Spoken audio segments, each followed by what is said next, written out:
विमोचना कृष्ण जन्ममोचना गरुड वाहना कृष्ण गोपिकापते नयन मोहना कृष्ण नीरजेक्षणा जय जनार्दना कृष्ण राधिकापते जन विमोचना कृष्ण जन्ममोचना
कृष्ण पावनाकृते गुणगणोज्ज्वला कृष्ण नलिनलोचना प्रणयवारिदे कृष्ण गुणगणाकरा रामसोदरा कृष्ण दीनवत्सला जय जनार्दना कृष्ण राधिकापते जन विमोचना कृष्ण जन्ममोचना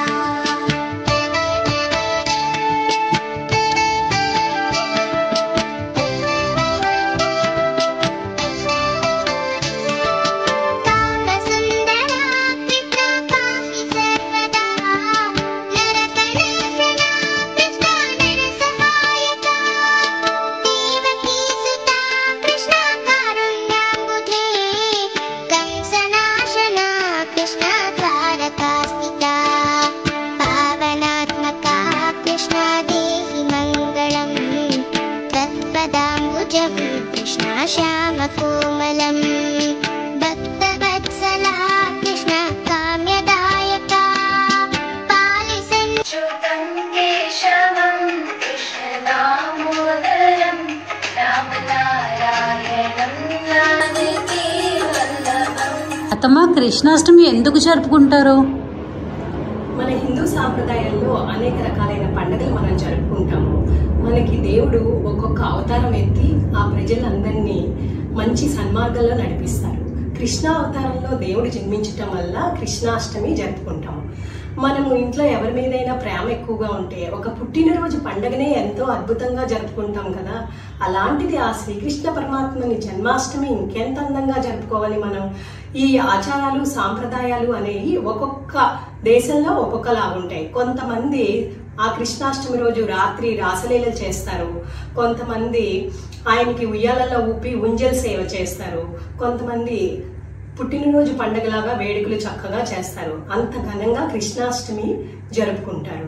ఆయనకి చెప్పన్ భోగ్ ప్రసాదాలు నైవేద్యంగా పెడతారు. చెప్పన్ అనేది 56 అనే అంకిని సూచిస్తుంది.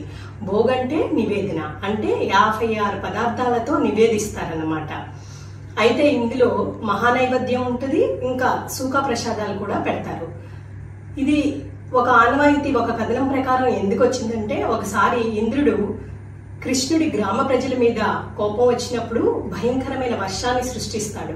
అప్పుడు ఆ గ్రామ ప్రజల్ని రక్షించడానికి శ్రీకృష్ణ పరమాత్ముడు గోవర్ధనగిరి ఎత్తి దాని కింద 7 రోజులు వాళ్ళందరినీ రక్షిస్తాడు. కృష్ణుడు సామాన్యంగా 8 రకాల పదార్థాలు తింటారు అంటారు. 8 × 7 అంటే 56. ఆ విధంగా 56 ప్రసాదాల్ని ఆయనకి నైవేద్యంగా పెడతారు.